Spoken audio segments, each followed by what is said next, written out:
MBG adalah program dari Bapak Presiden Prabowo Subianto yang melibatkan sekolah dasar hingga sekolah menengah ke atas sebagai pondok pesantren yang mengikuti program MBG dan memiliki kebiasaan puasa pada hari Senin dan Kamis, mengakibatkan menu MBG di hari itu dikonversikan menjadi snack. Berbagai macam snack dikemas di dalam kantong plastik. Namun, setelah berbuka, seringkali terlihat banyaknya kantong plastik yang terbuang di dalam tempat sampah. Kantong plastik yang hanya sekali pakai dan tidak layak dipakai kembali, membuatnya dibuang begitu saja. Nah, sebenarnya aku berpikir, kalau ada 1000 santri di dalam sekolahku dan 2 kali MBG setiap minggunya, berarti kita sudah membuang sebanyak 2000 plastik di dalam tempat sampah. Wah, banyak sekali ya. Hal sekecil ini membuat aku berpikir, sebenarnya kalau aku bisa mengumpulkan sampah-sampah itu, mereka bisa jadi apa ya?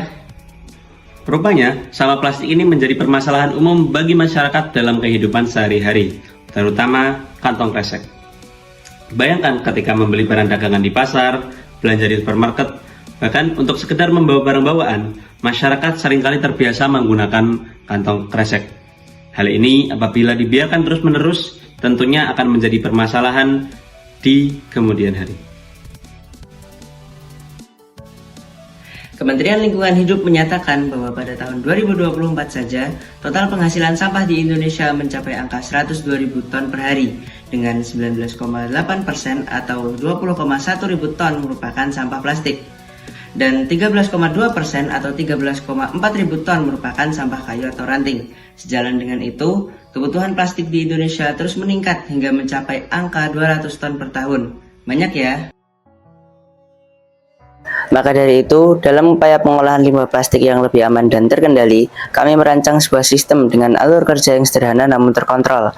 Proses dimulai dengan menyalakan kompor oli hingga suhu mencapai 50 derajat Celcius. Kemudian, plastik sebagai bahan utama dimasukkan ke dalam tangki sebelum suhu meningkat terlalu tinggi. Setelah tangki ditutup, pemanasan dilanjutkan hingga suhu mencapai 110 derajat Celcius hingga plastik mulai melembek dan membentuk slurry. Material selanjutnya dikeluarkan dan dipindahkan ke cetakan, di mana serbuk gergaji ditambahkan dengan perbandingan sekitar setengah dari berat plastik. Sementara sistem press memungkinkan ketebalan produk diatur sesuai kebutuhan. Selama proses berlangsung, gas volatil akibat pemanasan plastik dialirkan ke sistem kondensor dengan media pendinginan air, sehingga komponen gas mengalami pendinginan dan berubah menjadi fluida yang dapat membantu menurunkan kadar emisi ke udara bebas. Nah, untuk keunggulannya adalah kita bisa memanfaatkan barang yang notabene tidak berguna menjadi barang yang memiliki nilai guna dan nilai jual.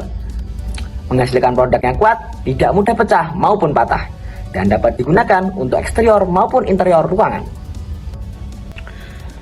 Untuk aspek inovasi yang kami berikan, yaitu memodifikasi dalam proses pemanasan, sehingga produk tidak mengalami perubahan warna dan bau yang tidak sedap. Selanjutnya adalah penggunaan plastik kresek bekas yang memiliki nilai jual rendah di pasaran industri daur ulang. Serta kami juga menambahkan serbuk kayu jati sebagai tambahan di dalam produk. Lalu untuk asapnya bagaimana? Nah, ini solusinya. Kami telah menyiapkan alat kondensor sehingga tidak menyemari udara dan menimbulkan bau yang tidak sedap. Dan yang terakhir, mungkin ini adalah suatu penyelesaian masalah yang datang dari masyarakat, yang terkadang masyarakat itu sendiri merasa enggan untuk membuat barang daur ulang karena dirasa tidak mudah dan dianggap alat untuk mendaur ulang ini sendiri sebagai alat yang ekspensif atau alat yang mahal. Padahal alat ini tidak mahal dan mudah diseminasi atau digunakan dalam masyarakat, bahkan orang awam sekalipun. Melalui inovasi ini, kami menunjukkan bahwa limbah plastik tidak harus berakhir sebagai permasalahan lingkungan, melainkan dapat diolah kembali secara lebih terkendali dan bernilai guna. Kami berharap pendekatan ini menjadi langkah awal menuju pengolahan limbah plastik yang lebih berkelanjutan dan bertanggung jawab di masa depan.